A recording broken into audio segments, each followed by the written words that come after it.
con Jorge la primer parte, ¿no? De Kuhn,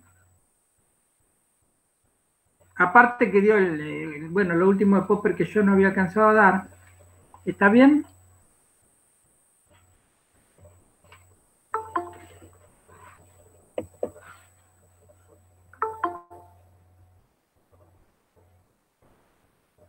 Hola, ¿cómo andan?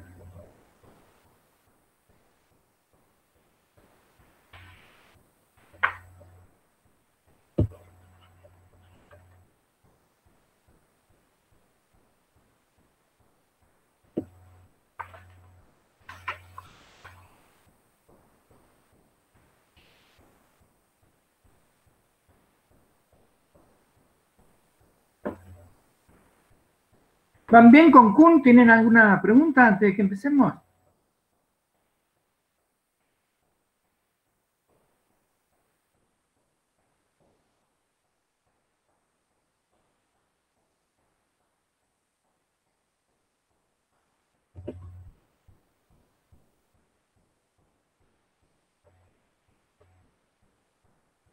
No, profe, ninguna. Igual. Sí, hablen. Aldana, Matías, digan.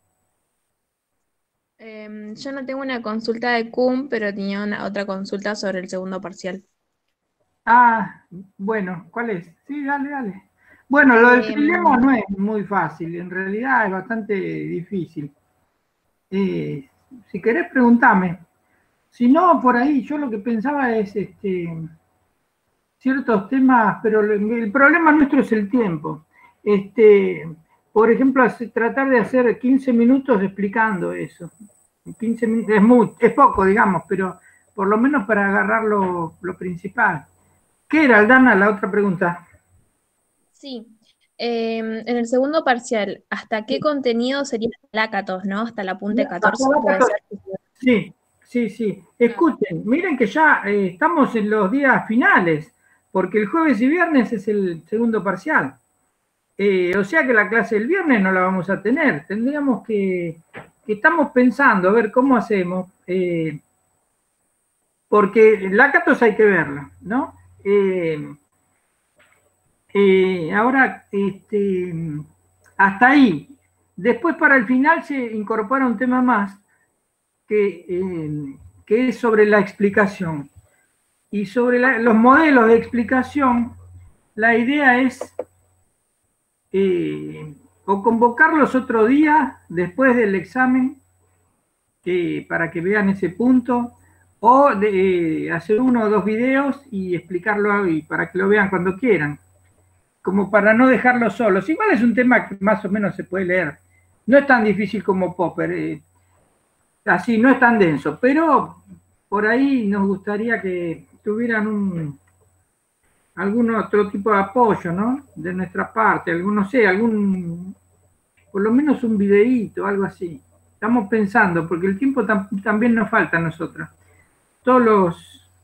Estos materiales fueron nuevos, los temas son los que damos siempre. Bueno, algunos se agregaron que no dábamos siempre, pero en fin, la cuestión del ajuste nos llevó mucho tiempo. Por ahí el segundo cuatrimestre nos va a salir mejor que este. Ustedes fueron, y nosotros con ustedes fuimos digamos, los conejillos de India, porque fuimos los primeros que tuvimos que hacer todo. Sí, los temas son hasta Lácatos inclusive. Y en el final, que todo el mundo va a final, se agrega un capítulo de modelos de explicación, que ya se lo van a tener que colgar en la página porque ustedes no pueden comprar el libro, así que no se les puede obligar, así que de algún modo eso tiene que estar colgado. ¿Vieron? Si se metieron hoy, vieron que ya está el texto 14, la clase 14, que es Lácatos, ya está, ayer ya estaba. Y incluso la actividad de Lácatos, que es la 8, también está. Así que creo que está todo ya como para el parcial, pero es pronto el parcial. Sí, hoy seguimos con Kuhn, sí, vamos a ver si lo terminamos.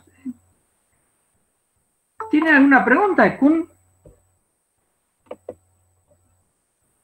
Kuhn es como... bueno, antes de empezar, disculpen que el otro día tuve un problema y después yo sé que se les hace difícil a ustedes y a mí también combinar un horario. Entonces, me parece que nos salvó eso de grabar la clase siguiente. ¿La pudieron ver? Acá alguien me había dicho que sí, que se veía bien. Pero no sé si los demás tuvieron tiempo. Sí, bueno, Aldana sí. Bueno, con eso se cubrió la clase entonces. Bueno, disculpen, surgió un problema que no era grave, pero que me descolocó completamente. Y bueno, no pude, no me pude conectar.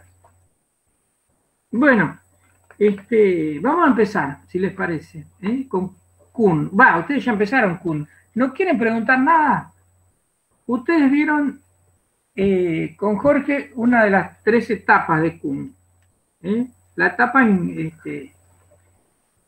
que él aparece, digamos, que es el momento inicial, en que presenta su propuesta en un libro que se llama La estructura de las revoluciones científicas, año 1962, ¿no? Ahí está la propuesta inicial, pero después, a lo largo de su vida, va aflojando un poco sus exigencias, las va relajando, ¿no? Porque fue bastante criticado, entonces una manera de defenderse las críticas era hacer aclaraciones por un lado y por otro lado limitar un poco el alcance de sus afirmaciones. Entonces tenemos un Kuhn inicial, uno de un periodo de transición y uno final.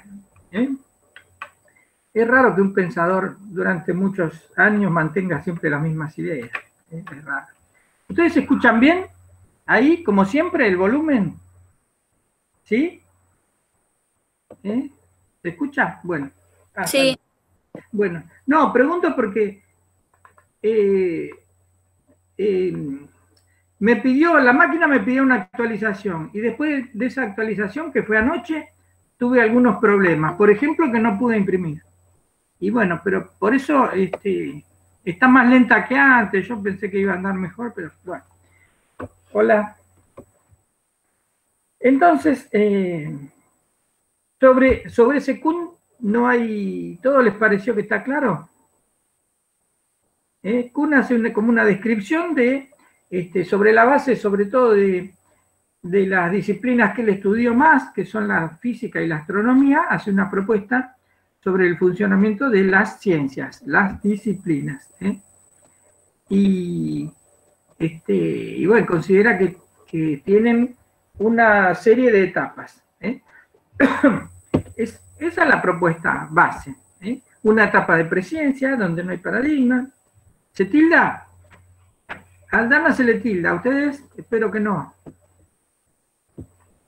Yo no hice nada, pero esperen que voy a sacar una aplicación que tengo por acá, que no sé para qué está. No, bueno, claro, bueno.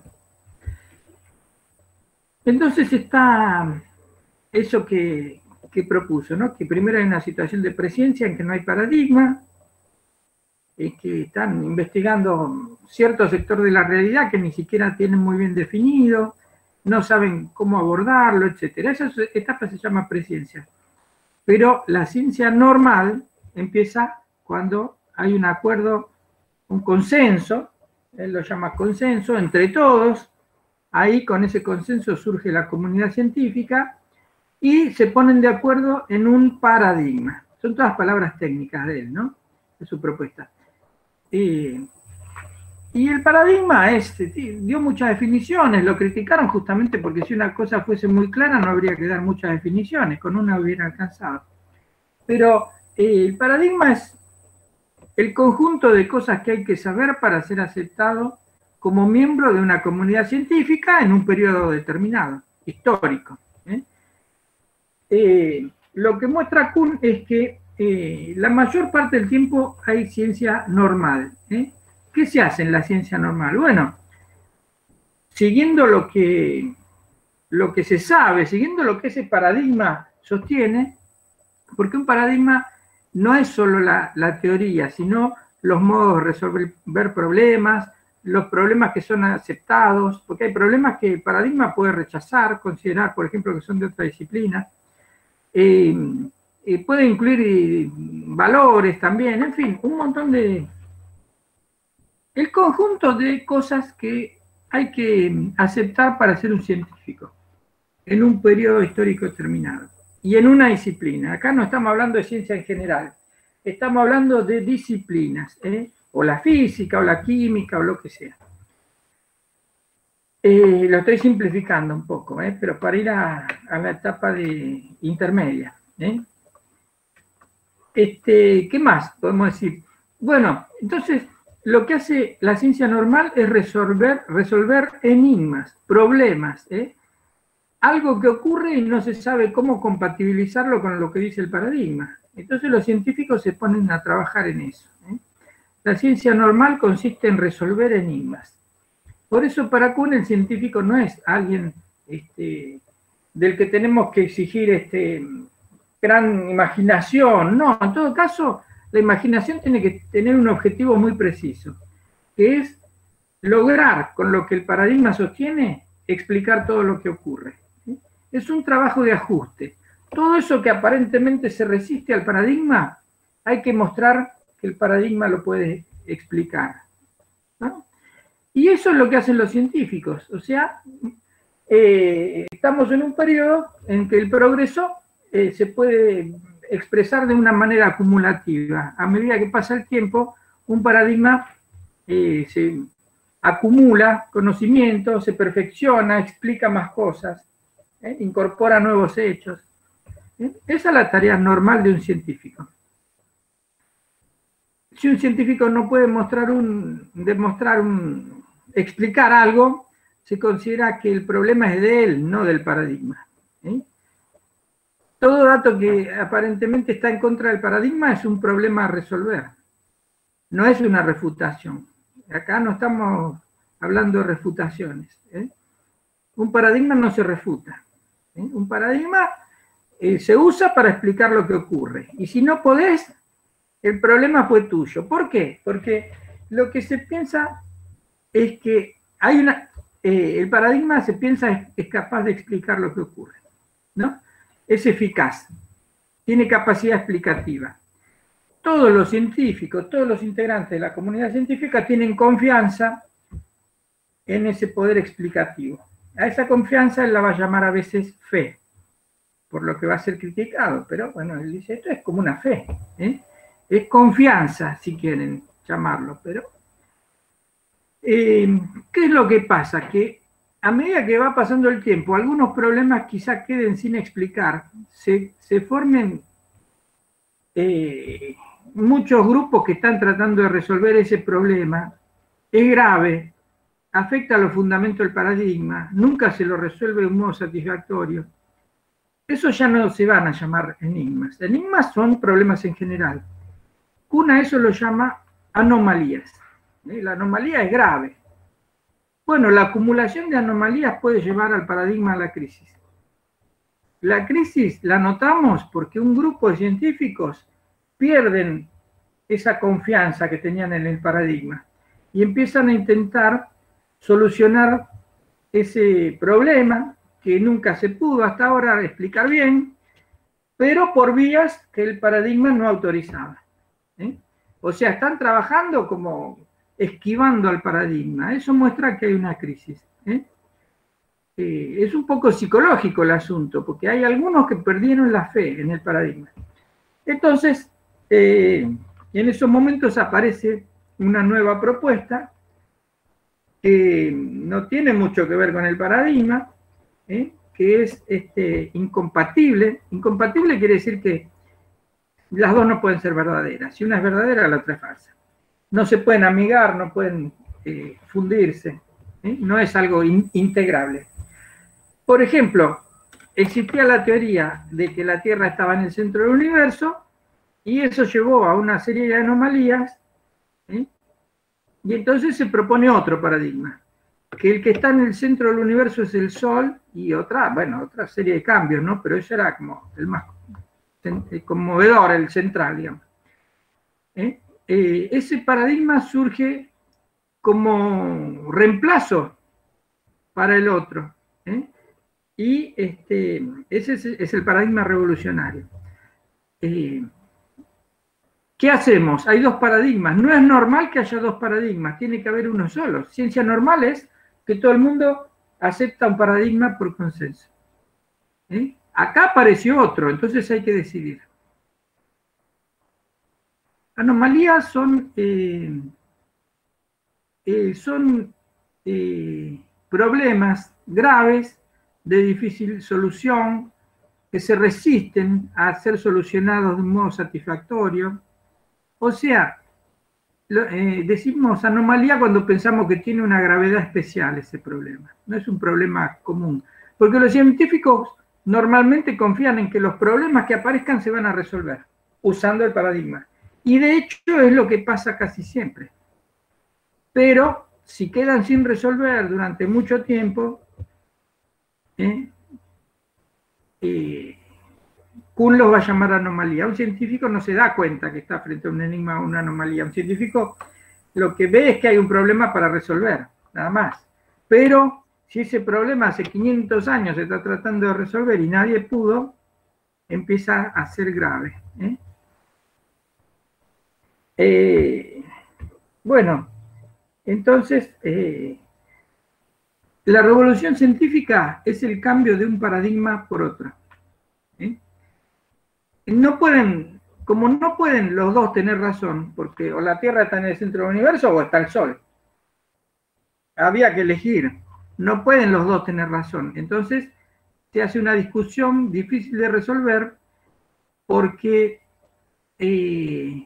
se hace ciencia desde un paradigma y cada paradigma va a pensar que tiene razón él.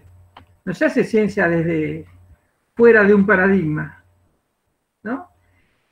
Y aparte hay otra cosa que es fundamental, que Kuhn considera que no hay datos objetivos que todo el mundo puede aceptar. En realidad, todo hecho se enuncia desde una propuesta, desde un paradigma. Entonces, eso se llama la carga teórica que hay en los hechos. Cualquier cosa que nosotros enunciáramos depende de las teorías que tenemos sobre el asunto, ¿no? Yo puedo decir, por ejemplo, esto es una joya. Y bueno, hay que ver si yo sé de joyería, porque por ahí para otro no es una joya. Y para mí, si sé poco, puede ser una gran joya, y si sé mucho, puede ser una joya. ¿Se entiende? Yo juzgo desde lo que sé. Y lo que sé es lo que el paradigma sabe. O sea, todo enunciado tiene de un hecho tiene una carga teórica. Y acá hay esa es una de las diferencias más grandes entre esta nueva filosofía de la ciencia y la clásica que habíamos visto antes, y que terminaba con Popper. ¿Sí? El inductivismo, Popper, todo eso era la concepción clásica. Esos todavía pensaban, Popper inclusive, que el hecho es bastante seguro, pero Popper ya empezó a desconfiar de eso. ¿Se acuerdan? Que creo que lo dijimos nosotros. Popper piensa que los hechos no son indudables, son hipótesis que, bueno, en la medida que están confirmados los acepto, pero si alguien me exige, tendría que intentar ver si lo puedo refutar, etc. O sea, es una hipótesis el enunciado de un hecho. Popper ya escapa a la concepción clásica en ese punto, está un poquito más cerca de la nueva. Y ahora van a decir que todo hecho tiene una carga teórica, todo enunciado de un hecho. Yo enuncio lo que puedo observar, ¿de acuerdo? Porque los paradigmas me enseñan a observar. Entonces, yo observo desde un paradigma. Y todo enunciado de hecho tiene carga teórica. Entonces, ¿qué pasa? Que eso da distintas maneras de entender el mundo. Y si tenemos distintas maneras de entender el mundo, como ocurre cuando hay dos paradigmas, no nos podemos poner de acuerdo. Porque desde un paradigma no se puede evaluar a otro diferente. ¿Por qué? Porque son inconmensurables. Inconmensurables quiere decir que no se pueden medir. Mensura, ¿no? De agrimensor, mensura es medida. Desde uno no se puede evaluar al otro. ¿Por qué? Porque cada uno tiene su propia concepción, propia idea sobre las cosas que hay en el mundo, su propia idea sobre cómo hay que alcanzar esas cosas para registrarlas, qué tipo de instrumentos son aceptables o no. Y bueno, cada paradigma tiene su propio sistema de evaluación. Entonces, si tenemos dos paradigmas enfrentados, hay incompatibilidad y inconmensurabilidad. Incompatibilidad era que no pueden los dos tener razón, ¿no? Si uno es verdadero, el otro es falso. Eso es incompatible. Pero lo que más se trata acá en el texto es la inconmensurabilidad. Desde uno no se puede evaluar al otro. ¿Está bien? En sus inicios, cuando aparece la propuesta, es muy duro con ese asunto Kuhn. Pero a lo largo de los años va suavizando un poco esa propuesta, porque al principio los consideraba totalmente incomunicables, ¿no? Esa incompatibilidad, más bien esa inconmensurabilidad, que uno no podía evaluar al otro, porque ni siquiera entendía de lo que hablaba el otro, con los años la fue relajando un poco, suavizando. Bueno, ¿qué más? Después de la revolución en realidad empieza otro periodo de ciencia normal. Cuando una revolución es el cambio, revolución científica, el cambio de un paradigma por otro. ¿Está bien? Él lo asocia a una revolución política porque el paradigma vigente no tiene previsto que alguien lo reemplace. Entonces es una irrupción inesperada y que si se impone, se va a imponer como pueda. Pero ojo, no hay motivos, dice Kuhn, ni lógicos, ni empíricos que me digan cuál de los dos paradigmas es mejor. Entonces acá intervienen cuestiones psicológicas, sociológicas. Los dos tienen datos a favor, los dos tienen algún razonamiento a favor, pero con eso no se decide la discusión. ¿Y cómo se decide? Bueno, es uno de los temas más complicados. En principio es, según dice Kuhn, porque el nuevo paradigma en algún sentido es mejor que el otro, porque el otro había cosas que no pudo resolver, las anomalías, y el nuevo paradigma las resuelve de entrada. Entonces, en muchos que habían perdido la fe en el paradigma anterior, la confianza, aparece una esperanza. Ahora sí, por fin, con este paradigma, vamos a poder resolver todas las cosas. Pero al cambiar un paradigma es una visión del mundo. Al cambiar de visión del mundo, todo cambia. Lo que antes era por ahí un dato firme, seguro, sin problema, ahora empieza a ser un problema. Lo que antes era un problema, ahora es algo que se resuelve y se considera un hecho sin problema. O sea, todo cambia digamos, todo es resignificado.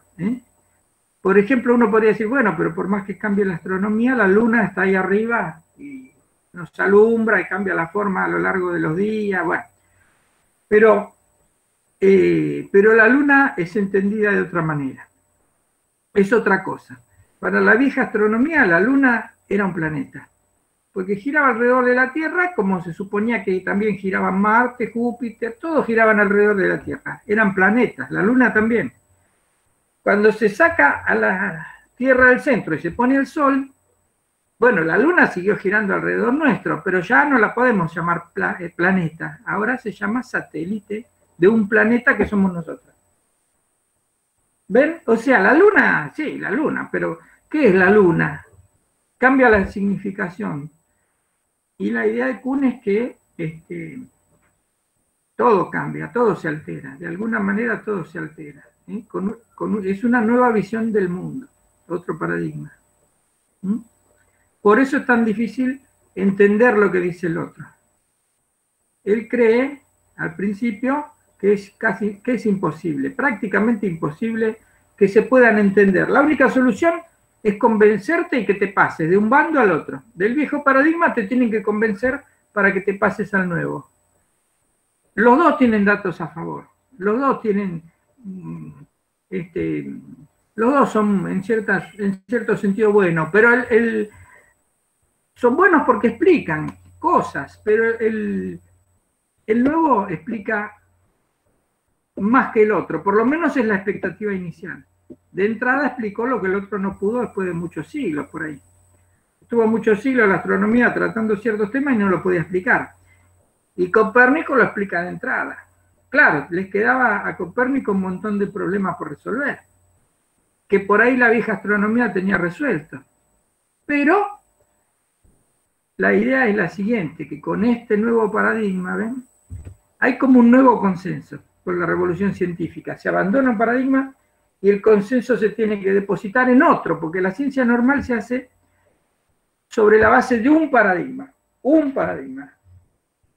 Ese periodo extraordinario que empieza con la crisis y termina con la revolución, era un periodo en que dos paradigmas discutían a ver cuál tenía la primacía, pero después se tiene que imponer uno, que empieza a ser el oficial, digamos, no se llama oficial. El paradigma vigente. El que empezó como revolucionario, ahora está vigente. Empezó pateando todo, pero ahora es el oficial. Esa es la historia de las ciencias para Kuhn. Ojo, no hay que exagerar. Las revoluciones científicas en cada disciplina ocurren muy pocas veces. Por ejemplo, en astronomía,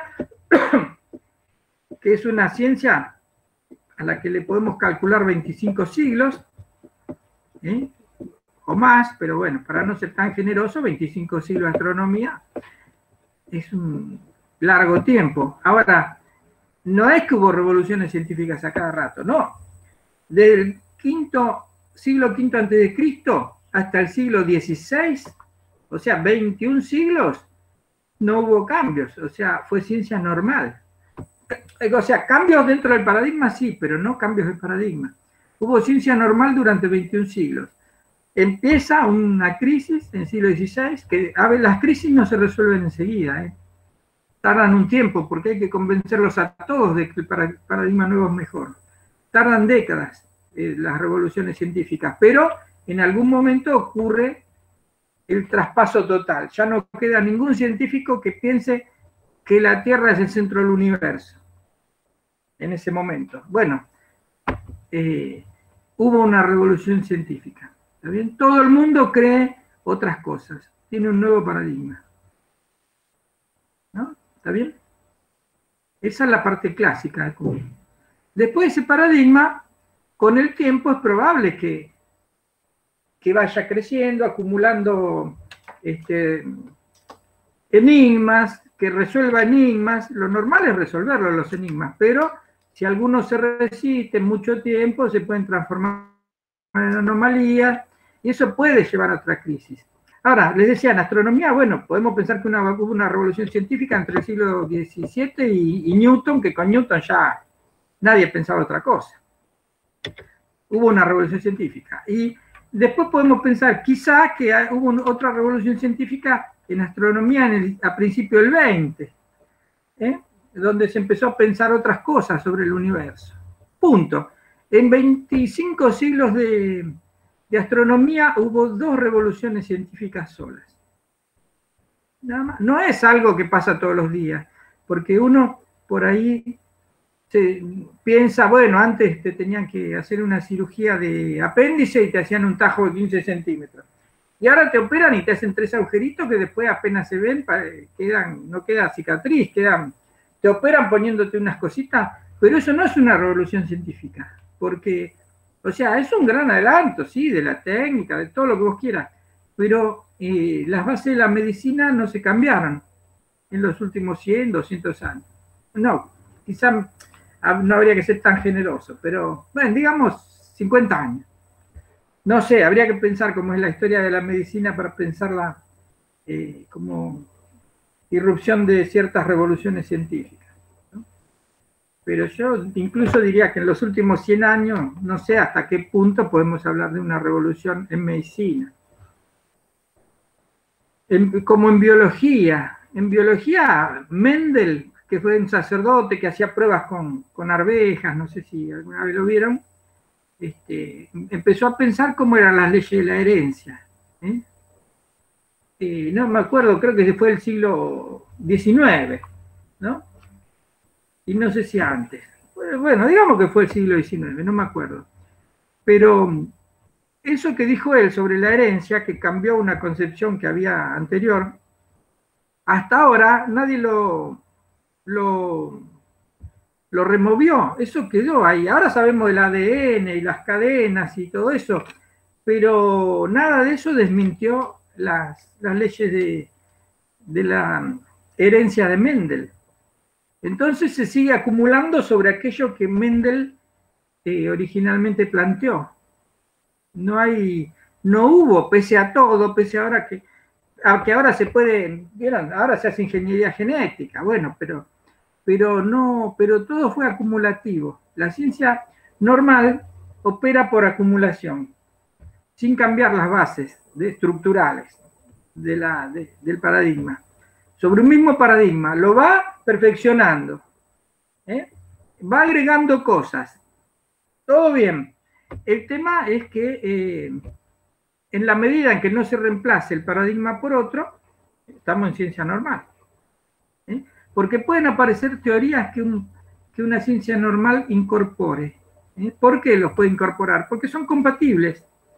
Entonces, una teoría, un paradigma, mejor, que se compone de teorías, pero no solo de teorías, también de métodos, de ideas generales, metafísicas, de muchas cosas, puede ir soldando teorías si le vienen bien, nuevas hipótesis, nuevas leyes. El tema es que no se contradigan lo fundamental.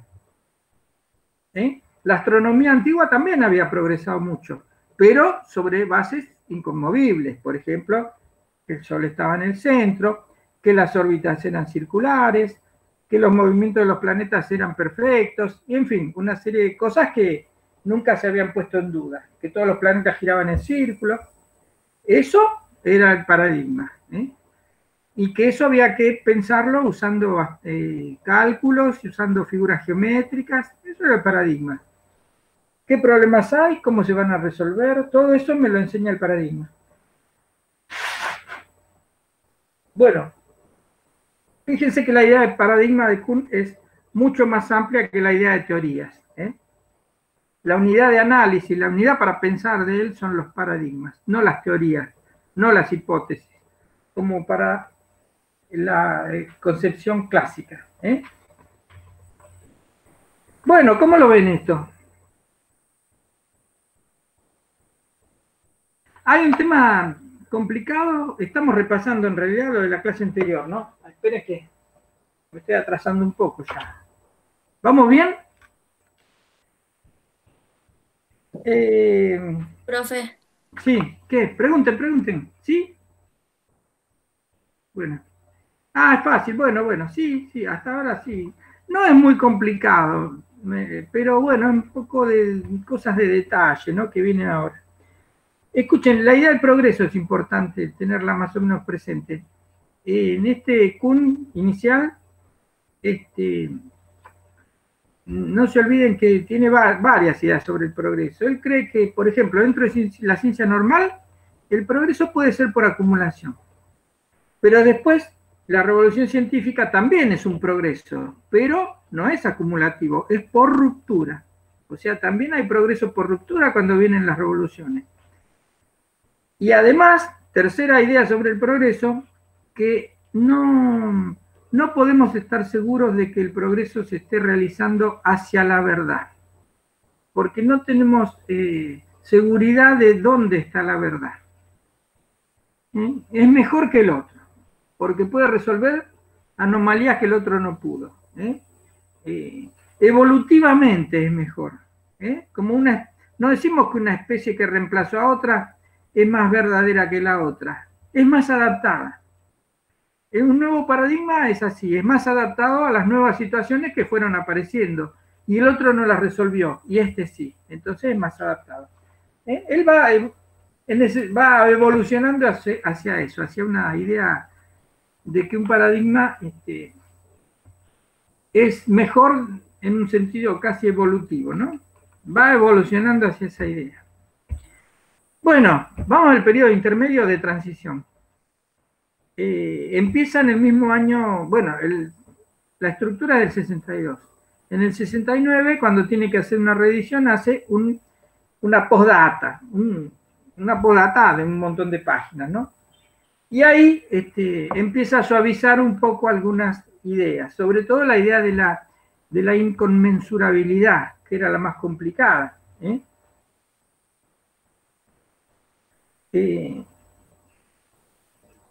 Bueno, entonces, como otra idea lo criticaron por todos lados al pobre Kuhn.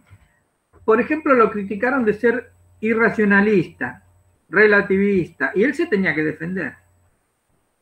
Lo criticaron de que la idea de paradigma no era nada clara. Bueno, él, para aclararla un poco, en la misma postdata, o sea, en este periodo de transición intermedio, dice que un paradigma se compone, estamos en la página 15 ya, ¿no?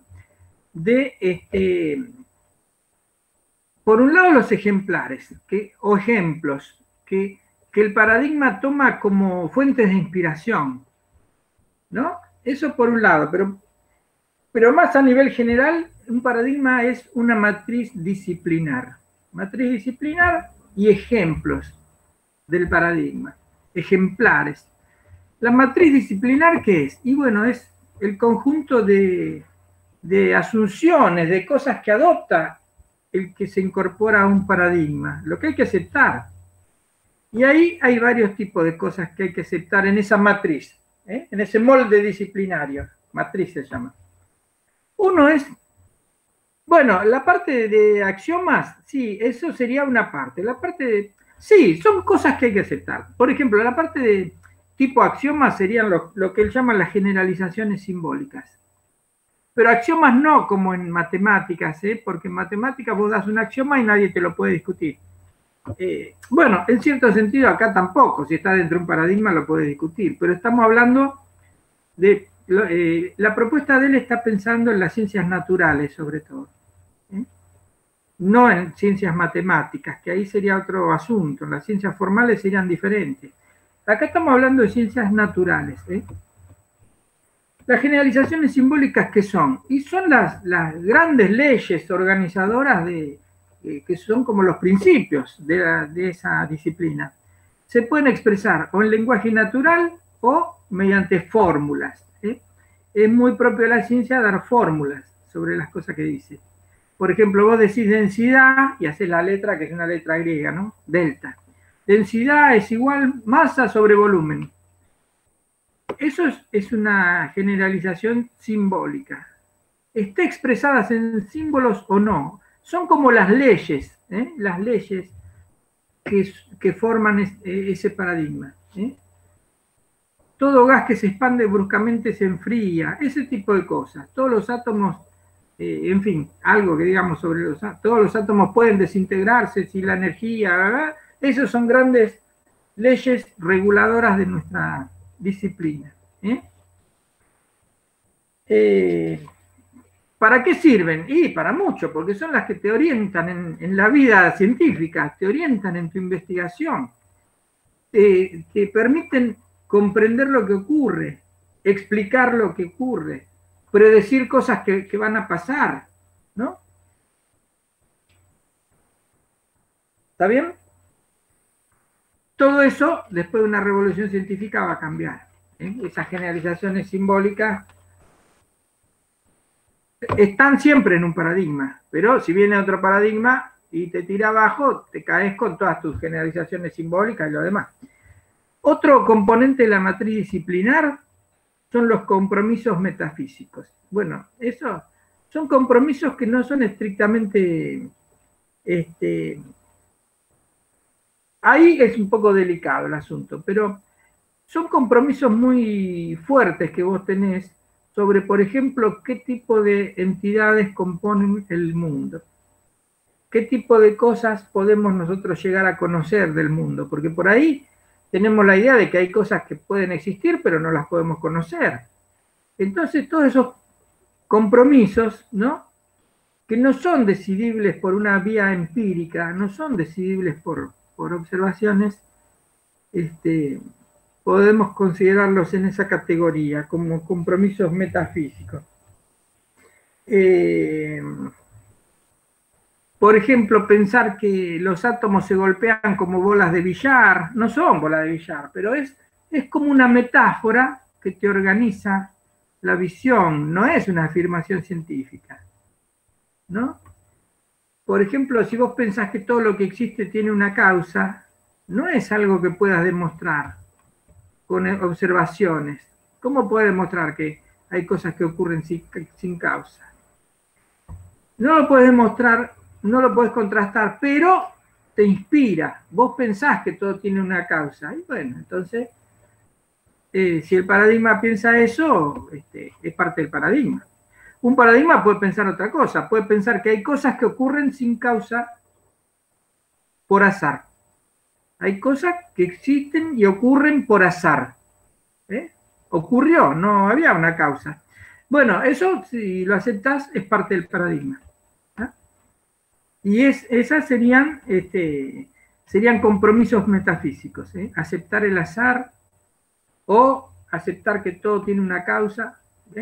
Excede ya lo que podamos demostrar empíricamente. Pero forma parte del paradigma. ¿Está bien? ¿Sigo? Después hay ciertos valores, que ya tienen un poco más que ver como con la moral y los gustos, lo que se considera preferible. Por ejemplo, se considera preferible una teoría simple a una complicada. Se considera preferible una teoría que tenga pocos principios a una que tenga muchos principios. Se considera una teoría en la medida que sea compatible con todas las que están vigentes, que no venga, digamos, a romper todo. Se considera mejor. Se considera mejor una teoría que no ponga en cuestión nuestros principios religiosos, o sociales, o políticos, o económicos. Son valores esos, valores compartidos. No son, fíjense que no son parte de la teoría, pero están presentes en nuestra concepción general. Bueno, ¿ven? Esto sería para Kuhn ahora el paradigma.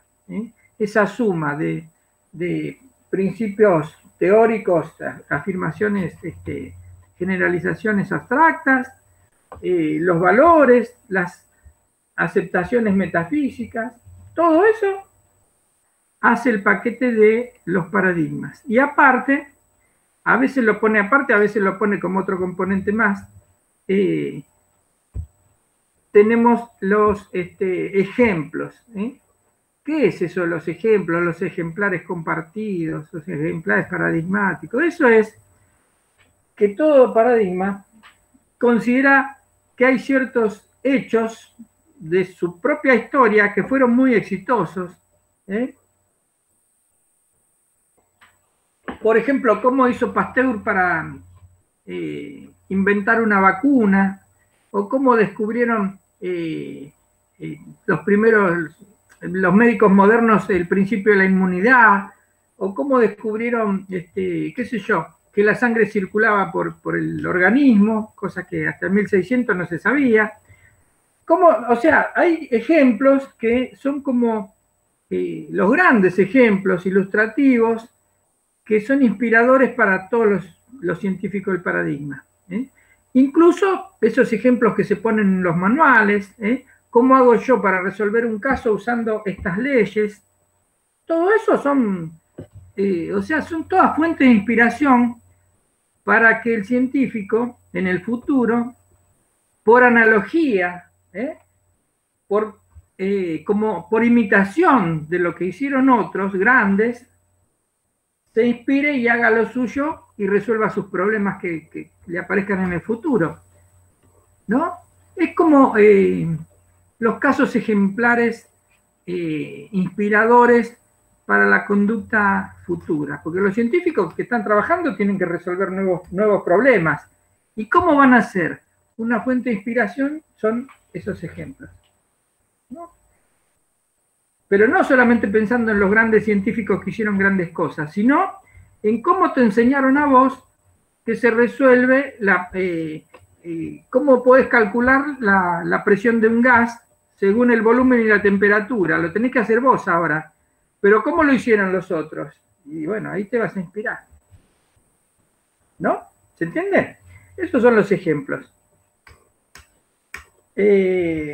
O ejemplares compartidos. Son modelos. Modelos. Ejemplos típicos. Que son inspiradores. Entonces, un estudiante, ¿qué hace para que quiere ser científico? Y bueno, va incorporando estos modelos a su acción, a su pensamiento, y va tratando de comportarse como el paradigma sugiere que hay que comportarse. ¿Está bien? Como estudiante te van a enseñar a todo el tipo de cosas que hay en el mundo, cómo puedes resolver los problemas, qué problemas son aceptables y cuáles no son aceptables. Por ejemplo, voy a decir una cosa un poco tonta, bastante, pero ¿por qué un psicólogo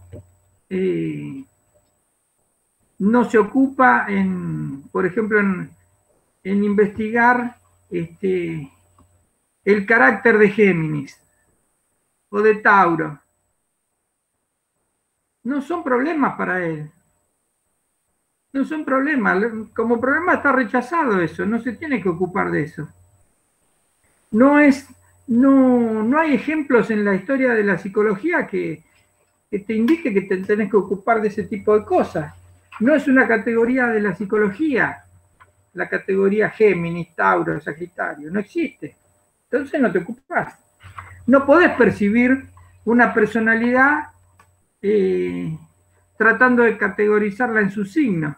Sos psicólogo, ¿no? ¿Se entiende? Y bueno, ¿quién te enseñó eso? La psicología te enseña qué cosas podés hacer y cuáles no. ¿Está bien?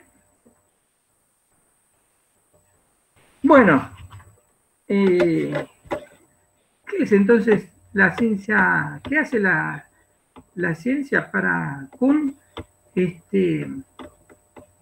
Está tratando siempre de mostrar la eficacia. Ahora el paradigma lo está explicando con otras palabras, ¿no?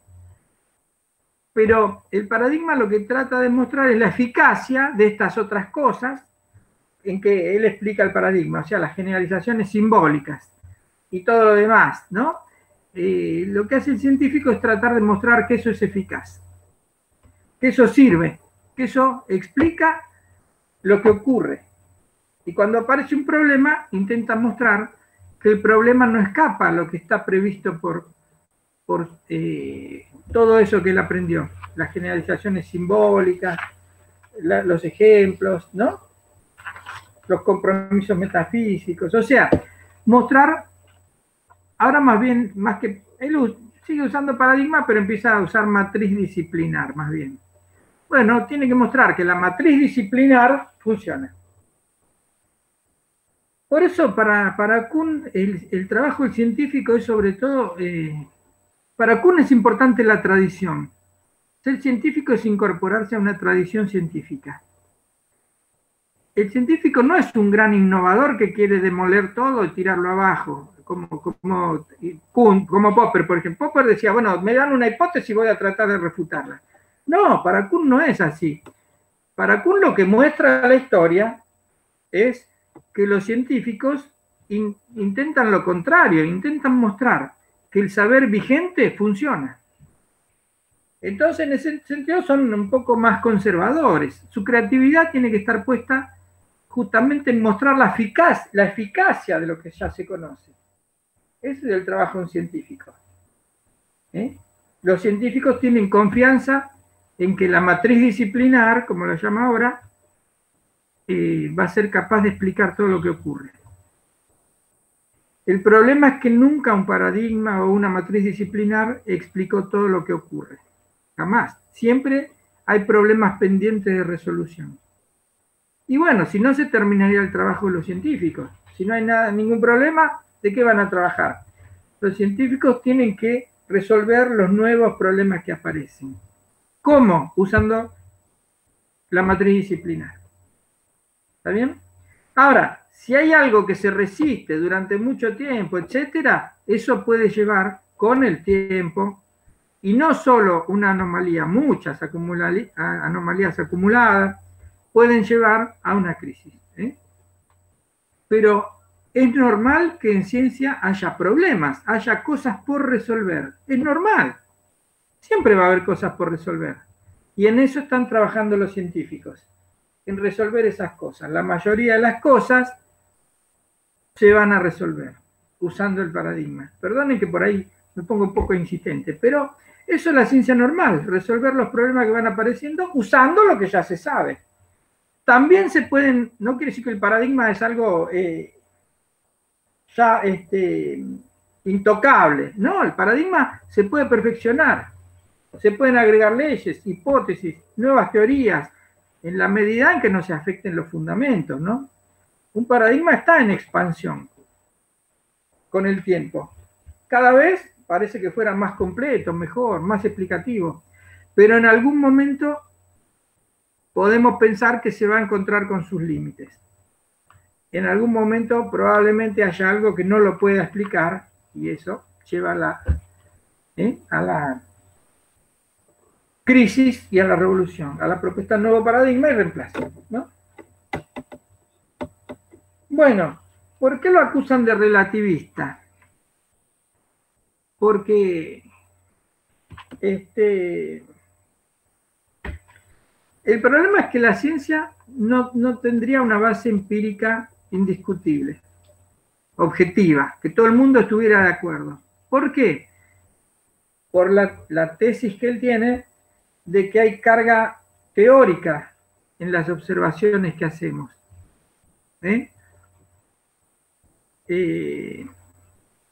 Porque las teorías me enseñan a ver.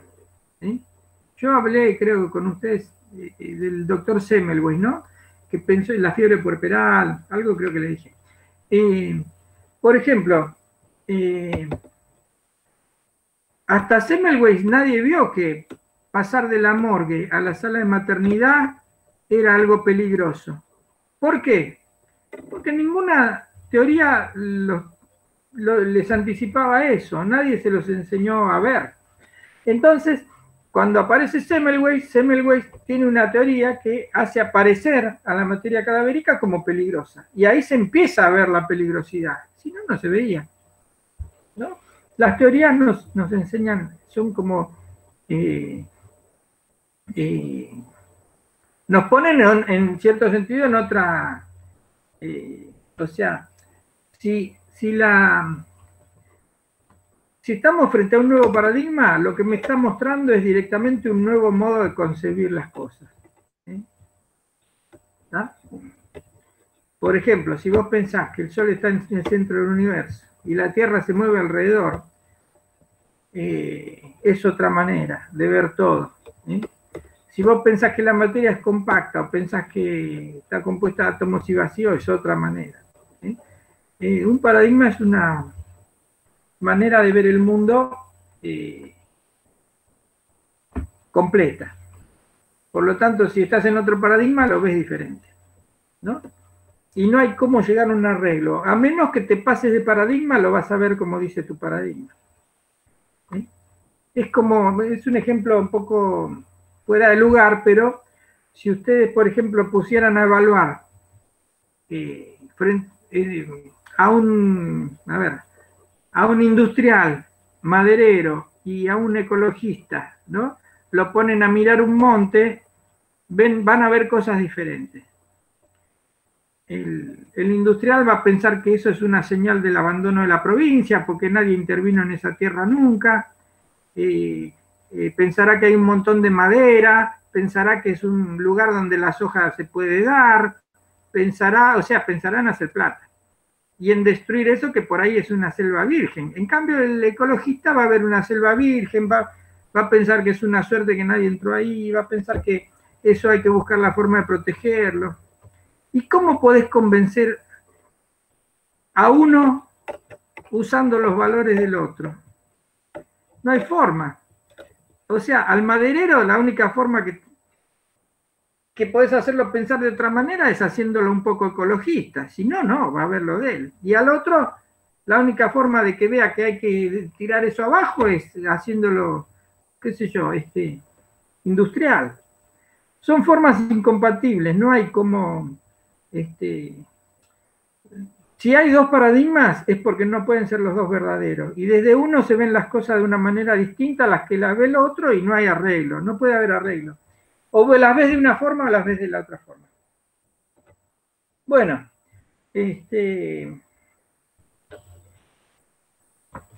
entonces la crítica es que lo de él es relativista porque no dice por qué, no dice de un modo concreto o contundente, es crítica, ¿no? ¿Por qué uno es mejor que el otro? Incluso te dice, no hay motivos ni lógicos ni empíricos para decir cuál es mejor. Y entonces, a algunos les parece que eso es como decir, bueno, entonces me quedo con el que me da la gana, que la decisión sería arbitraria, la elección, ¿no? Aparte, encima dice que no podemos asegurar que el nuevo paradigma se acerque más a la verdad que el otro. Entonces, más desconfianza inspira en algunos que dicen, bueno, eso es un relativismo, entonces. Porque lo único que vale es lo que la comunidad decide. Si la comunidad científica dice, bueno, me quedo con este paradigma, es el único criterio que hay, que se le antojó. No es tan así, pero la crítica considera que no hay motivo. No hay motivo racional. Lo acusan de irracionalista, porque no dice qué razonamiento hay que usar o qué datos hay que usar, ¿no? Por supuesto que Kuhn no cree que esto sea relativismo, porque él cree que llega un punto en que no da lo mismo que vos aceptes la teoría heliocéntrica o la teoría geocéntrica. Llega un punto en la historia que si vos seguís pensando que la Tierra está inmóvil en el centro del universo, atrasás 100 años, por lo menos. Llega un momento en que vos tenés que, visto cómo vino la historia de la disciplina, llegaste a un punto en que hay que cambiar de paradigma. No es algo que vos lo elegís, tenés que cambiarlo, porque si no, no podés explicar muchas cosas que hace rato no se pudieron explicar, o sea, las anomalías. Para él no es arbitrario, no es tan arbitrario. La historia te exige en algún momento pasar a otra cosa. Aunque no puedas asegurar que eso es algo absolutamente verdadero, porque no sabes hacia dónde está la verdad. Eso exigiría más tiempo explicar ese asunto, pero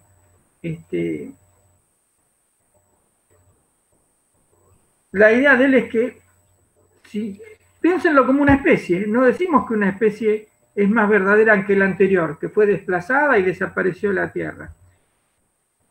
La desplazó otra en el mismo lugar, similar quizá. ¿Por qué? Porque era más adaptada. Eso es lo que podemos decir de un paradigma. No que es mejor, no que, o sea, que es mejor sí, no que es más verdadero. Eso no lo sabemos.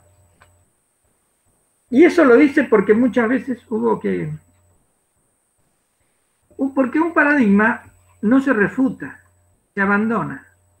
Entonces ciertas cosas de un paradigma por lo menos pueden volver de una manera retocada, pueden volver de alguna forma. Por ejemplo, ustedes piensen lo siguiente, ahora se piensa que el universo está en expansión, ¿no es cierto? Pero no se piensa que es infinito, es claro, es inmenso, pero no se piensa que el universo abarque todo y siempre siga. Se piensa que hubo una explosión y una expansión, entonces hay como un límite quizá borroso del universo. Y está en expansión, cada vez hay más universo. Más o menos, ¿no?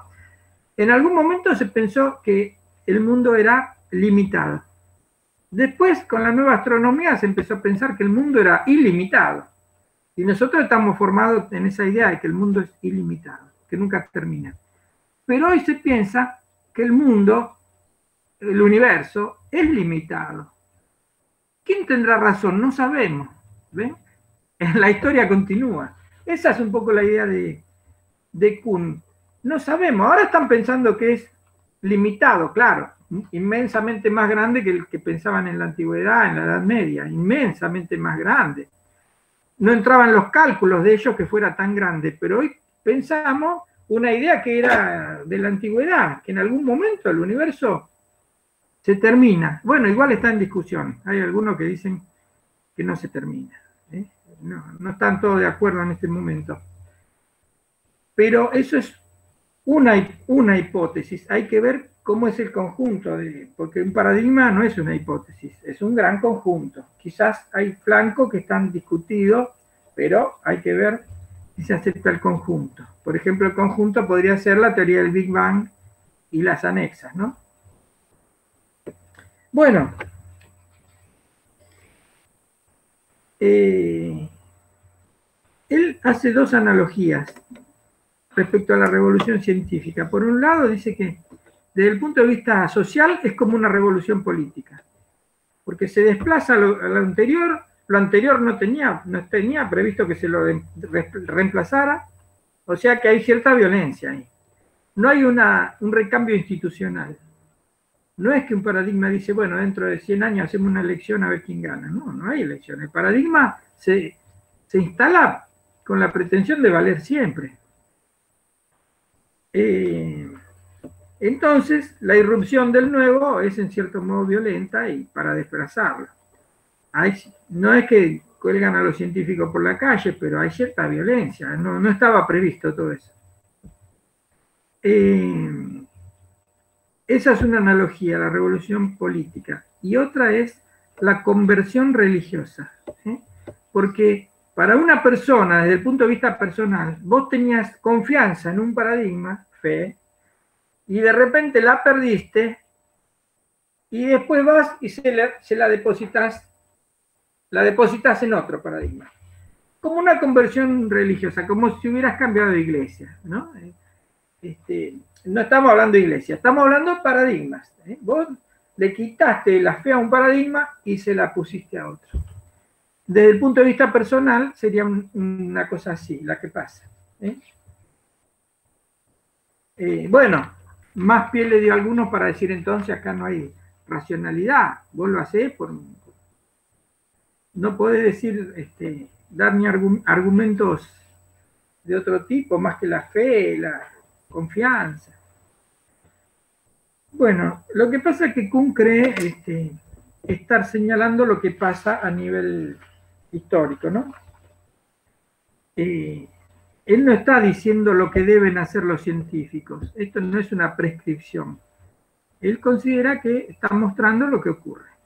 Así es la ciencia. Un paradigma, entonces, para él se cambia por buenas razones, pero no hay razones de tipo lógica, matemática, o sea, no hay una razón mecánica, que yo diga P, entonces Q, se da P, por lo tanto, no hay eso. Pero hay buenos motivos, buenas razones, dice, para cambiar un paradigma por otro, cuando eso ocurre y hubo una revolución científica. No hay un mecanismo mecánico, un procedimiento mecánico que aplicado te diga lo que tenés que hacer. No. Por eso, una de las cosas que tiene que hacer el nuevo paradigma, el que se propone como reemplazo, es hacer una buena campaña publicitaria, digamos, intentar convencer a todos los científicos, porque todos los científicos tienen que tener el mismo paradigma. La ciencia normal está hecha en base a la aceptación de un paradigma. Lo que pasa es que hay un momento en que si un paradigma entra en crisis, eso hay que resolverlo, y si aparece otro, y si hay una revolución, bueno, se resuelve con la revolución, porque a partir de ese momento ahora es otro el paradigma vigente, pero uno. Para Kuhn, para que haya ciencia, tiene que haber un paradigma. El periodo extraordinario, crisis y revolución, tiene que terminar. Después tiene que haber ciencia normal, otra vez. Un paradigma vigente, una comunidad que lo acepta, consensúa todo, todo lo fundamental. Bueno, entonces, ¿qué pasa con este tema de la inconmensurabilidad? Con que desde uno no se puede evaluar al otro. En su etapa intermedia, suaviza un poco esa idea, ¿no? Él piensa que en realidad la inconmensurabilidad, la incomprensión es local, está focalizada, tiene su origen sobre todo en que usan un lenguaje diferente. Empieza a pensar que el problema es parecido al de una traducción, ¿no? Siempre que uno traduce de un lenguaje, de un idioma al otro, hay como ciertas diferencias, ciertos restos que pueden haber quedado sin resolver, sin traducirse, ¿no? O sea, nunca una traducción de un paradigma al otro sería totalmente correcta, pero en esta etapa de transición piensa que de todas maneras es posible cierta comprensión entre dos paradigmas. En algún punto se pueden entender, bastante. No del todo, nunca del todo, pero es un problema como el de la traducción, ¿no? ¿Y por qué es posible eso? Bueno, porque pese a todo, algunos términos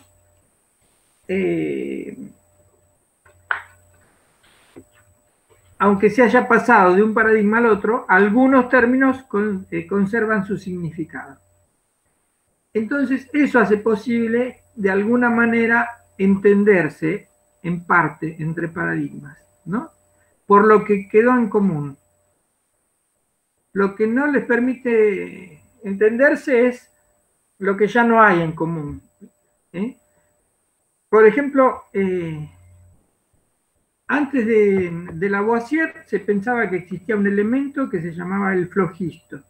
Y el flogisto era el responsable, por ejemplo, de la combustión del carbón y de otras cosas.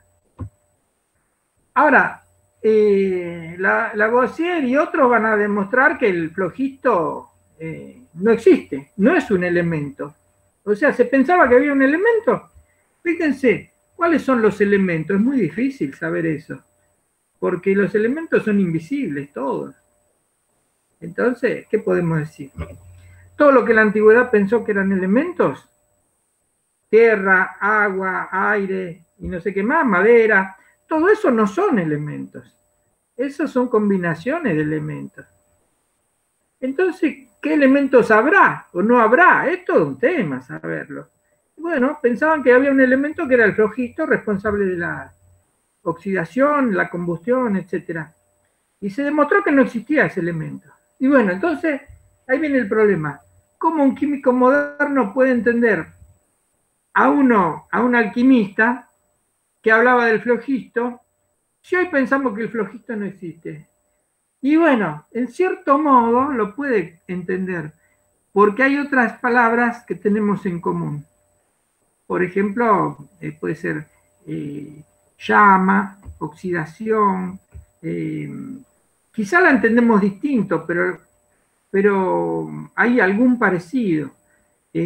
Carbón, ¿qué más puede ser? Calor. Todos esos parecidos nos pueden hacer entender más o menos lo que él pensaba cuando hablaba del flogisto. ¿Está bien? O sea, que es como una dificultad que está focalizada, localizada, dice él. En este punto no lo puedo entender. Pero en muchas cosas, con esfuerzo, puedo hacer una traducción y llegar a comprender. O sea, la tesis fuerte de la inconmensurabilidad de su primera etapa, acá ya no está. Acá considera que está localizada en ciertos términos, ¿no? ¿Está bien? Claro, la comunicación ahora es posible, con dificultad es posible, pero hay que hacer el esfuerzo porque es como un sistema de traducción, de interpretación de lo que dice el otro. Yo estoy en otro paradigma, entonces tengo que hacer el esfuerzo de entenderlo al otro, no es automático.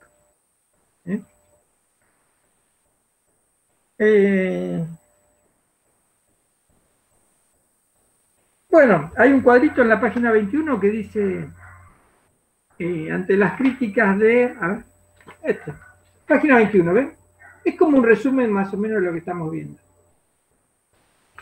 Ante las críticas de la noción de paradigma, Kuhn responde distinguiendo dos sentidos de, en que se usa paradigma, ¿no? Eso es como un esfuerzo para, bueno, evitarle un poco las críticas, la matriz disciplinar, los ejemplos y después aclarar las otras cosas de la matriz disciplinar, para que no digan que fue tan vago. Y después la imagen relativista y racionalista de sus críticos la responde reformulando la tesis de la inconmensurabilidad, que es una de las cosas que más le criticaron. Porque si un paradigma es inconmensurable con el otro del todo, no pueden entenderse. Es como que uno hable chino y otro hable castellano y nadie lo traduzca. O sea, la incomunicación, si es total, es un problema, porque ni siquiera sabemos si estamos hablando de la misma disciplina. Entonces, ese es un punto que él suaviza con esta idea de la dificultad local, de los términos locales que pueden ser superados en función de los otros que se comparten todavía. Bueno, y pasamos al periodo final. A ver si hacemos algunos ejercicios que... Por ejemplo, sí, a ver, con los nuevos paradigmas haya problemas que abordaba el viejo... Ay, espera que no lo leí. Espera, con los nuevos paradigmas haya problemas que abordaba el viejo que se consideren inválidos o sin razón de ser. Sí, hay, sí. Lo que para un paradigma es un problema, para el otro no es problema, es un hecho. ¿Qué pasa? Que dar ejemplos nos llevaría un poco de tiempo. Y al revés, lo que para el anterior era un hecho, para el nuevo puede ser un problema.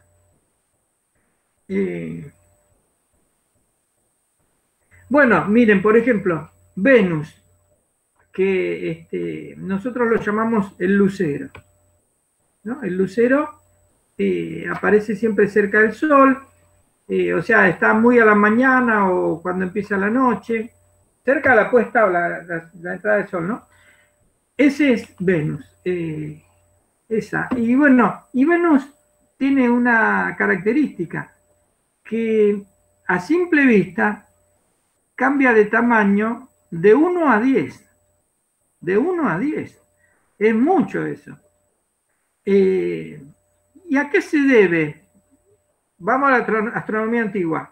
¿Cómo puede ser que la Tierra esté en el centro del universo y que todos los planetas, el Sol dije, no, el Sol no, la Tierra dije, ¿no? La Tierra, vamos a la antigüedad. La Tierra está en el centro del universo.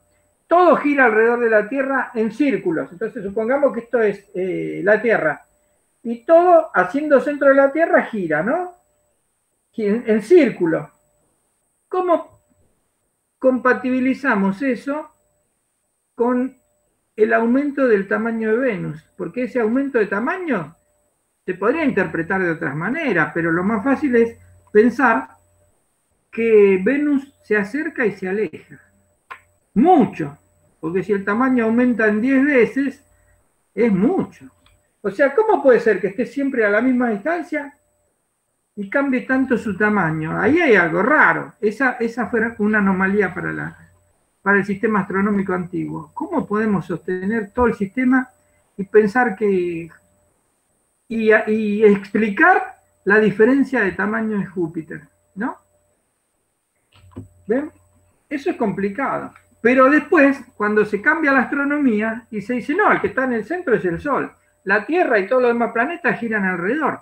Y entonces, ¿qué problema hay? Hay que calcular todo de nuevo. A Venus lo veremos a veces más grande, a veces más chico, y bueno, según cómo están yendo las órbitas de cada uno. No, o sea, no es un problema, solamente tiene que calcular las órbitas. Pero se entiende que a veces se lo vea grande y a veces lejos. Si no está girando alrededor nuestro.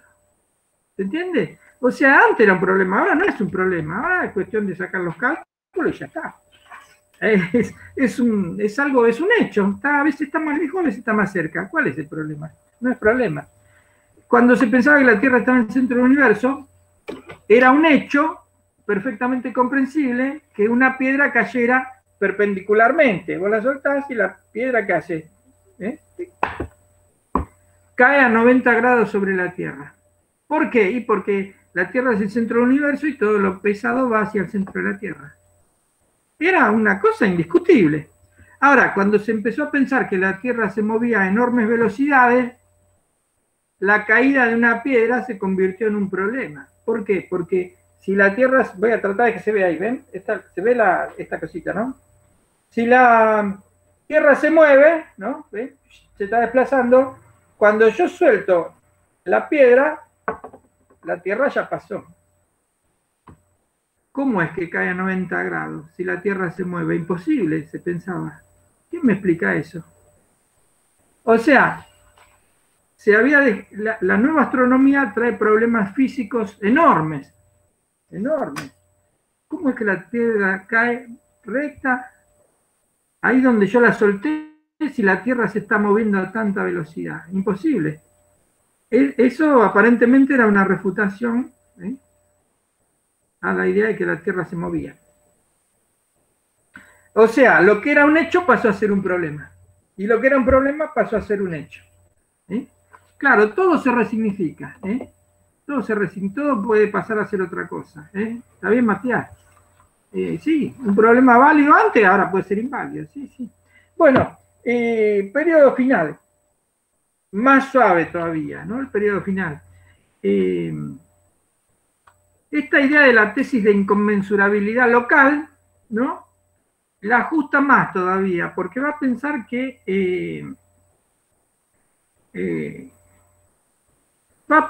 en realidad lo que distingue a una propuesta de otra propuesta, y ya hasta deja de hablar de paradigmas, porque le trajo tanto problema hablar de paradigmas que empezó a hablar otra vez de teoría, como hablaban todos. Digamos, se zafó de ese problema y bueno, voy a hablar de teoría. Ahora, ¿qué les quería decir? Ahora él va a pensar que lo esencial de una teoría es que la teoría clasifique lo que hay en el mundo, la clasificación que hace una teoría, que se llama la taxonomía. La taxonomía, cómo clasificar las cosas. Entonces, de una teoría, ¿por qué una teoría? A ver, si estamos en ciencia normal, tenemos una taxonomía. La taxonomía son las palabras con las que organizamos las cosas que hay. Es una categorización, una clasificación.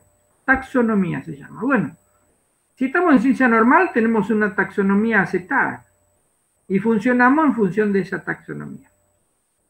Ahora, él está pensando en que el cambio que me lleva de una teoría a otra teoría, porque ya no va a hablar de paradigmas, tiene que ver con el cambio de las categorías con que organizo el mundo. Si yo organizo el mundo de otra manera, estoy en otra teoría. Ahora, él cree que esto no es tan inmediato como pensó al principio. Ahora empieza a pensar que los que producen los cambios en la clasificación son esas, no a nivel global de la disciplina, sino de las subdisciplinas, ¿no? De las especialidades, digamos, de una disciplina. Cuando una especialidad se desarrolla, empieza a generar una cantidad de conceptos y clasificaciones nuevas, ¿no? Y eso lo va a llevar lentamente a separarse de la clasificación original, ¿no? Entonces, él piensa que por ese lado se va a dar ahora el cambio en ciencia. Es un cambio más bien en la organización conceptual o taxonómica, en la clasificación de lo que hay en el mundo. Y se va a producir de a poco, y se va a producir en esas subdisciplinas.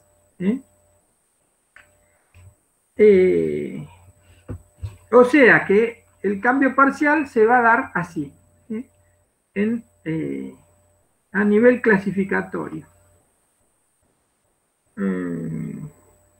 ¿qué podríamos decir? Ahora, una vez que hubo un desarrollo de la clasificación taxonómica muy importante, estamos en otro paradigma, bueno, ahora vamos a decir en otra teoría, ¿no? O sea, la inconmensurabilidad surge cuando dos comunidades tienen distintas categorías taxonómicas. Son modos de clasificar diferentes. A eso va a llamar ahora inconmensurabilidad. Ahora, ¿son intraducibles? No, ya no piensa que son intraducibles del todo. Piensa que, bueno, son como distintos lenguajes, pero se puede hacer traducción entre distintos lenguajes y algunos se puede especializar en ver cómo piensa el que está en el otro, en la otra teoría, y lo puede entender, ¿no? O sea, la incomunicabilidad ya no es tan contundente, ¿no?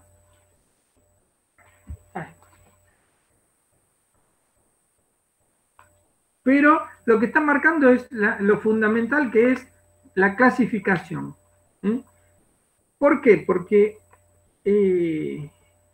según qué consideres vos que es un planeta, vas a organizar el mundo diferente.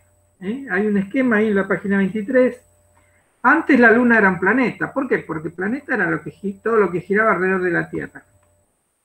Ahora después, cuando vos decís que planeta es lo que gira alrededor de una estrella, ahí ya tenés que reubicar todo lo que sabías. Porque la Luna entonces no es un planeta. La Tierra, que te creías que no era un planeta, ahora es un planeta, y así. Se ve el mundo de otra manera, ¿no? Si se lo clasifica de otra manera, se lo ve de otra manera. O sea que Kuhn va,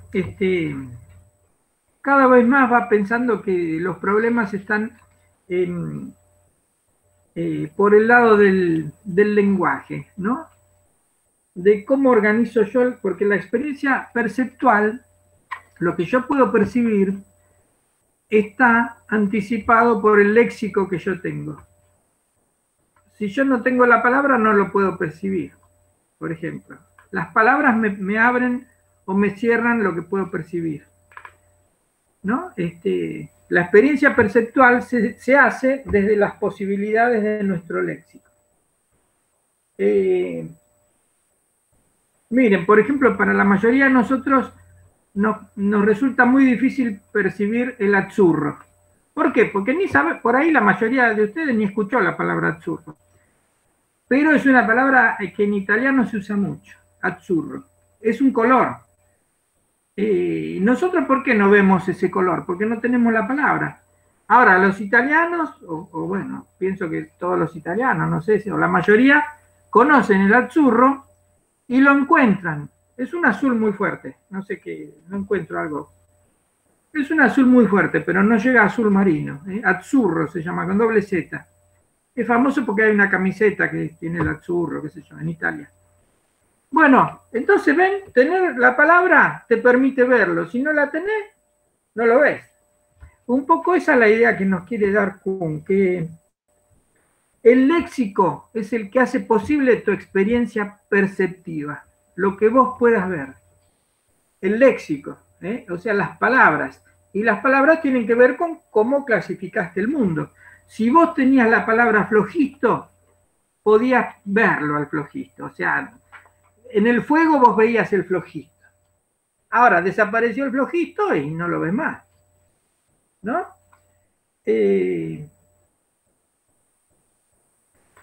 Entonces esto nos llevaría a una consecuencia. Ya estamos terminando, pero bueno, no nos va a quedar mucho tiempo para los ejercicios. Miren, esto me lleva a lo siguiente, que en realidad la forma de percibir el mundo está dada por lo que hace posible el lenguaje de la teoría que manejo, ¿no?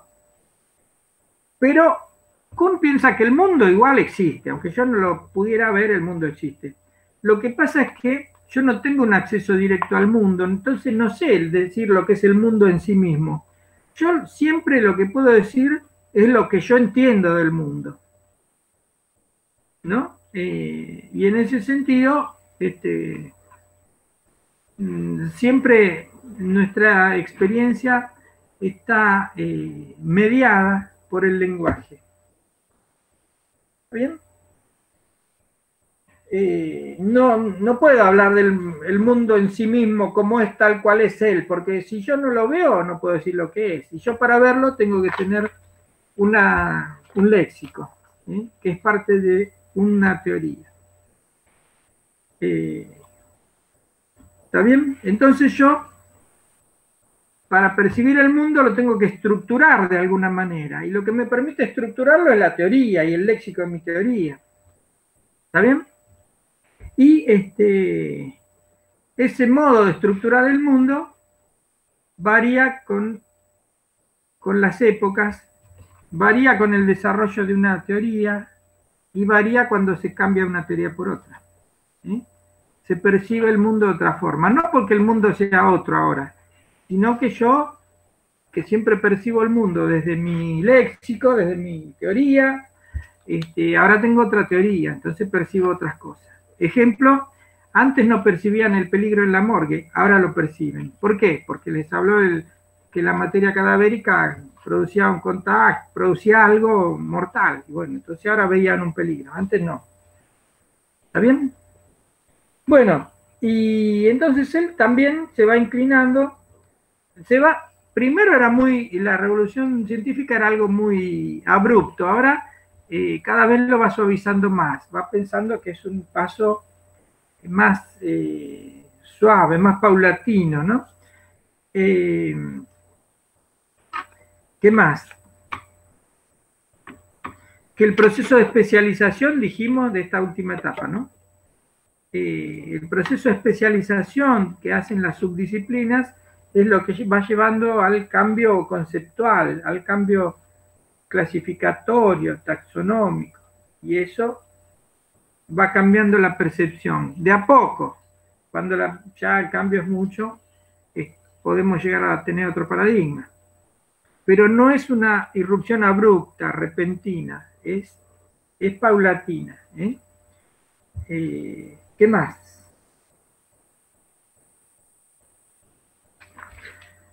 Bueno, listo, ya podemos pasar a algunas preguntas. Y el tema es que las disciplinas y subdisciplinas cada vez tienen mayor autonomía. Vos recordaste un pequeño tema y empezaste a trabajar sobre ese pequeño tema, y vas desarrollando conceptos, clasificaciones. La autonomía de las subdisciplinas va llevando a la progresiva diferenciación en el léxico. El léxico son las palabras que usás. Y eso lleva al desarrollo científico. Bueno, acá los ejemplos las consignas son bastante complicadas. Vamos a la segunda, si les parece. Dice así: determine si son verdaderas o falsas las siguientes afirmaciones y justifique. ¿Qué página, profe? Estoy en la 25. ¿Del apunte 13? 13, sí, 13. Gracias. No. Salté la primera porque exige hablar mucho, es muy larga, porque dice, por ejemplo, caracterice las nociones de paradigma, matriz disciplinar, ejemplares, y bueno, hay que ir a leer y sería como hacer un pequeño resumen de eso. Vamos a la segunda, dice: en los 3 periodos de la evolución de la idea de Kuhn, el concepto de paradigma ocupa una posición central.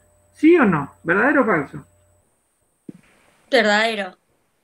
No, porque, ojo, él en la tercera etapa ya lo criticaron tanto al pobre que ya ni usa la palabra paradigma. ¿Vieron que le dije? Ya ni la usa.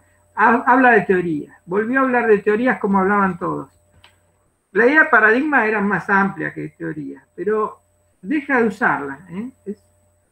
No es que se arrepintió en algún momento y dijo, bueno, esto no sirve más, pero ya no la usa. no la usa, en sus escritos últimos no la usa. ¿Viste? Bueno, claro, lo había dicho yo, pero dije tantas cosas que pasaron desapercibidas. Bueno, entonces no, es falso por eso, porque en el tercer periodo ya no habla de paradigmas. Vuelve a la vieja idea de teorías. F. En los 3 periodos de la evolución de la ciudad de Kuhn, la tesis de inconmensurabilidad conlleva incomparabilidad, intraducibilidad e incomunicabilidad. Falso. Es falso, claro, es falso. ¿Y por qué les parece? ¿Qué podríamos decir?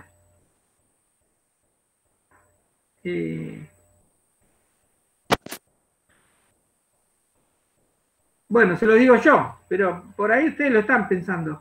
En la primera etapa, en la de la estructura, 1962, es cuando la presenta de un modo más estricto a la inconmensurabilidad, en que hace pensar que prácticamente no se puede ni comparar, ni traducir, y lleva al problema que es lo peor de la incomunicabilidad, o sea que ni siquiera podrían hablar científicos de distintos paradigmas, ¿no?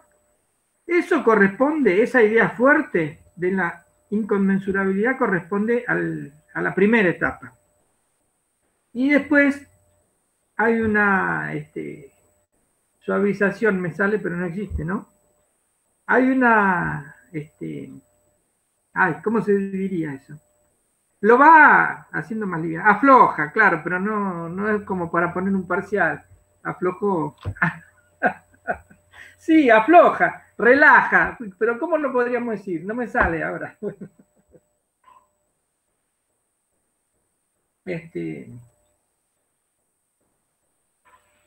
Bueno, va suavizando sus exigencias, no sé, ustedes piensen después en qué palabras van a poner, pero igual siempre van a tener opciones, no tienen que redactar. Piensen que él cada vez más se va inclinando hacia la idea de que, bueno, si bien siempre pensó que existe una dificultad en la traducción, en la etapa intermedia, piensa que es un problema local, no a nivel global, o sea, no es la incomunicabilidad completa, es local, hay ciertos términos. Te puedes entender porque conoces los otros, como el caso del flojista, ¿no? Esa es la segunda etapa. Y en la tercera, piensa que la inconmensurabilidad tiene que ver con con el léxico, con el vocabulario, pero digamos que la modificación es lenta y que en última instancia la comunicación existe igual, porque vos podés traducir lo que dice el otro de algún modo a lo que vos, a tu clasificación, de algún modo. Siempre va a haber un resto, pero no es algo imposible, ¿no? Bueno, o sea que va desde una inconmensurabilidad fuerte a un reconocimiento de que hay límites en la traducción, hay límites en la comprensión, pero es posible. Esa es la idea. C. En el último periodo de la evolución de la ciudad de Kuhn, las revoluciones científicas suponen una transformación en el léxico de las teorías y en el modo de percibir el mundo, aunque la comunicación es posible mediante la interpretación de las afirmaciones de los rivales. ¿Verdadero o falso? Verdadero. Sí, ¿están todos de acuerdo? Sí, verdadero, claro. Verdadero, donde dice, aunque la comunicación es posible, es cierto, es posible la comunicación. Ya no estamos en esa incomunicabilidad del principio. Es posible, pero las taxonomías, distintas taxonomías dificultan la comunicación. Obvio, si vos tenés la misma taxonomía, entendiste todo. Pero las distintas taxonomías las dificultan, ¿no? Pero no la impiden totalmente. Es posible, no la impiden totalmente, la dificultan. Y bueno, entonces está bien lo que dice, la C es verdadera. Bueno, hay un cuadro, miren, esto únicamente que lo sigamos la próxima, porque ya casi es la hora, ¿no? Pero hay otros ejercicios que por ahí estos son muy de como para desarrollarlo ustedes, pero en el parcial siempre es elegir. Ustedes tienen acá la guía de lectura, algunos que no son tan para desarrollar, son más bien para elegir verdadero o falso. No sé si la tienen a mano. La guía número 7.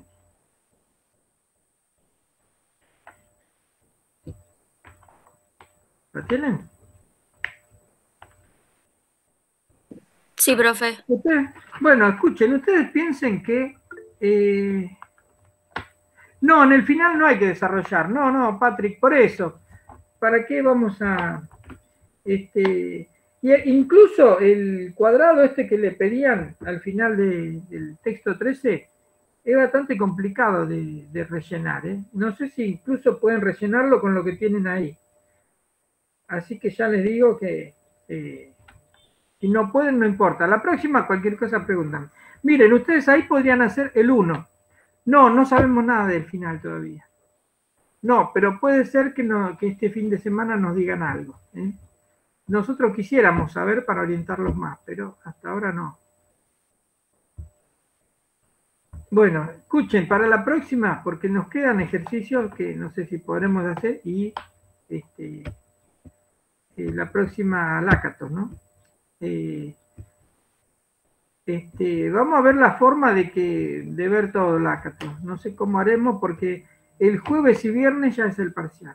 O sea que la clase el viernes ya no la vamos a tener, porque ¿cuándo lo van a hacer el parcial? ¿No? Supongo que ahí estarán estudiando y lo van a hacer.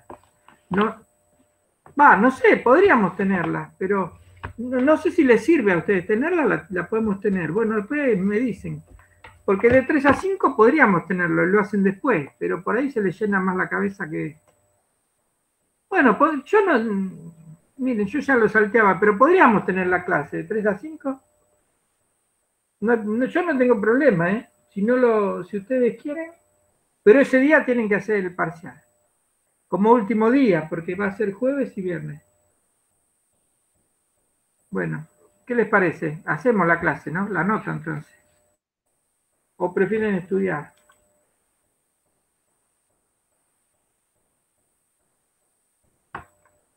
La hacemos.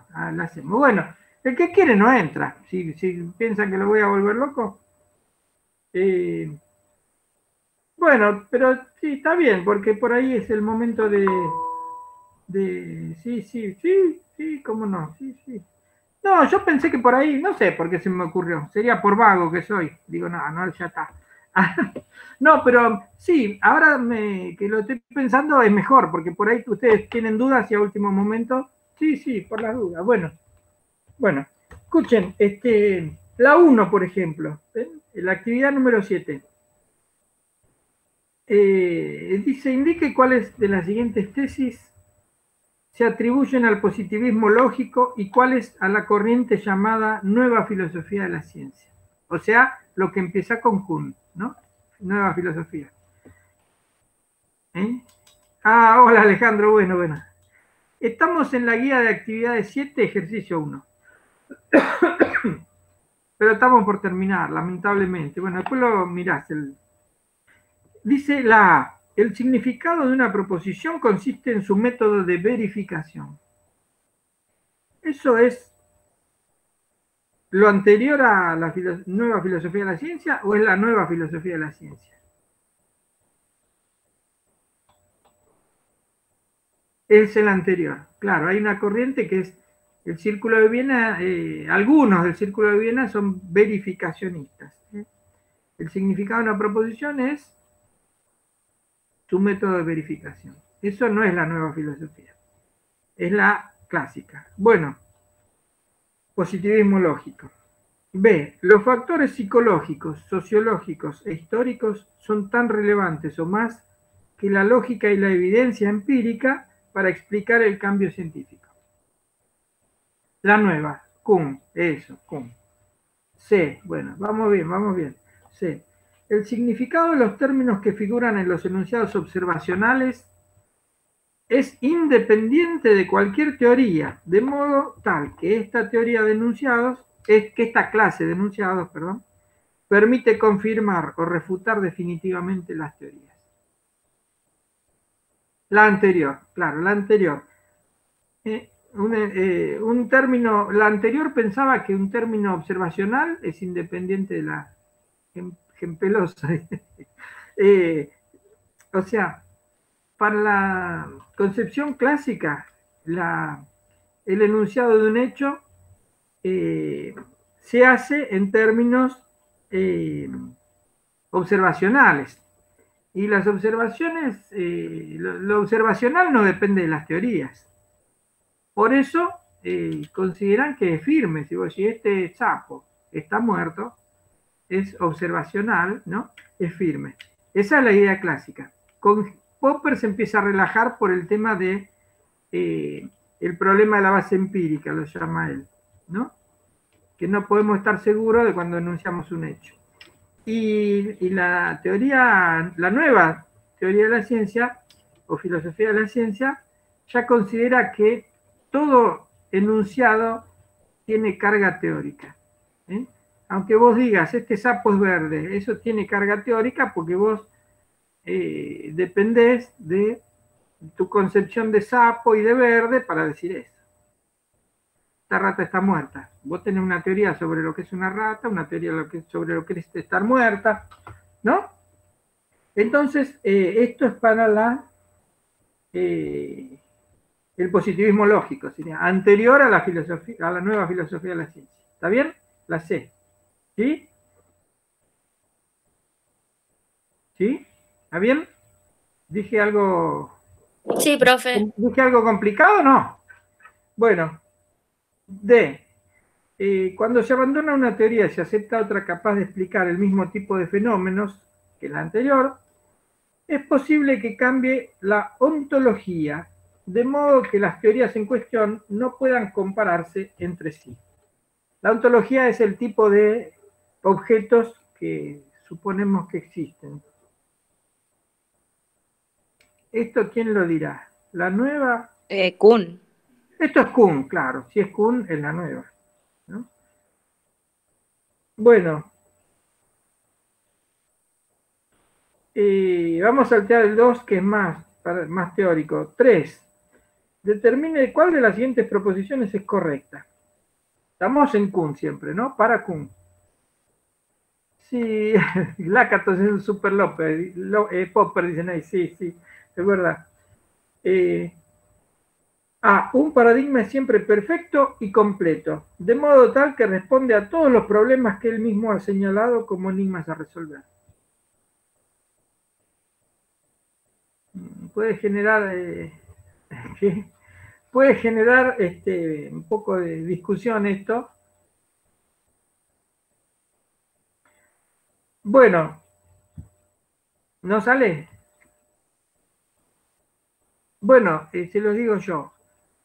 Ningún paradigma resolvió todos los enigmas. Siempre un paradigma tiene problemas para resolver, si no se acabaría el trabajo para los científicos. Siempre se va a encontrar con nuevos problemas por resolver un paradigma. O sea que nunca un paradigma explicó todo. Nunca un paradigma fue perfecto. A lo largo del tiempo puede ser que se vaya perfeccionando, pero nunca es perfecto del todo. Entonces esto es falso. Un paradigma es siempre perfecto y completo, de modo tal que responde a todos los problemas que él mismo ha señalado como enigmas. Nunca resolvió todos los problemas. Lo que pasa, que eso puede ser lo confuso, lo que piensa un científico normal es que usando el paradigma se van a responder todos los problemas. Pero es una expectativa. Nunca se resolvieron todos los problemas que se le enfrentaron a un paradigma. Siempre aparecen más problemas. En ese sentido, no es completo.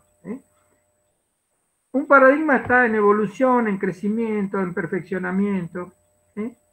Se va alterando un poco con el tiempo, un poco, lo fundamental no. Por ejemplo, si vos decías que la Tierra estaba en el centro del universo, eso no lo puedes cambiar. Si cambias eso, cambió el paradigma. Pero otros detalles sí, podés agregar una estrella, ¿no? ¿Se entiende? Bueno, B.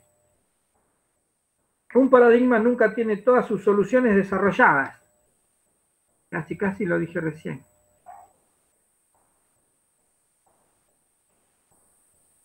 Verdadero. Sí, verdadero. Nunca tiene todas sus soluciones desarrolladas.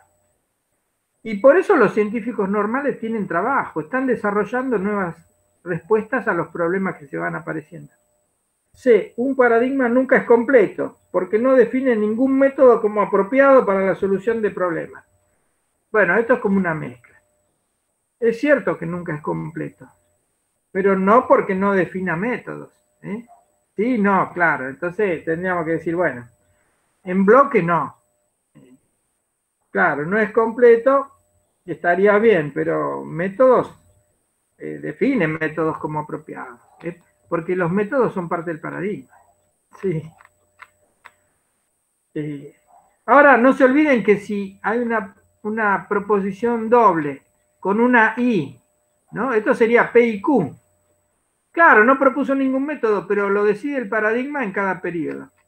Puede ser uno o más. El paradigma va a decir cómo resolver las cosas. Escuchen, ojo, si acá tenemos P y Q, y resulta que lo primero P es verdadero, y lo segundo es falso, la evaluación global de una conjunción con un verdadero y un falso es falso. Ahí aplican la lógica.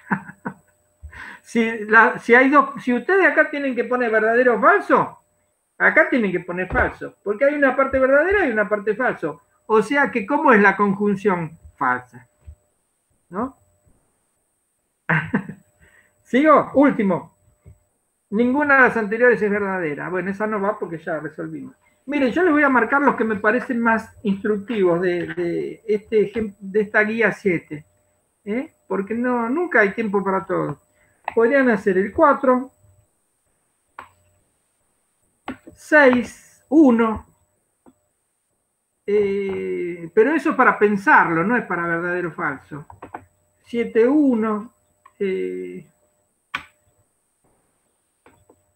8. Bueno, eso me parecen los más. La próxima, si quieren, lo revisamos.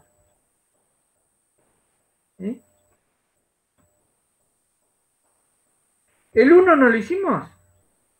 Ah, sí, el 1 ya está. Bueno, listo. Bueno, tengo que cortar porque ahora empiezo con el otro grupo. Gracias, disculpen lo de la vez pasada.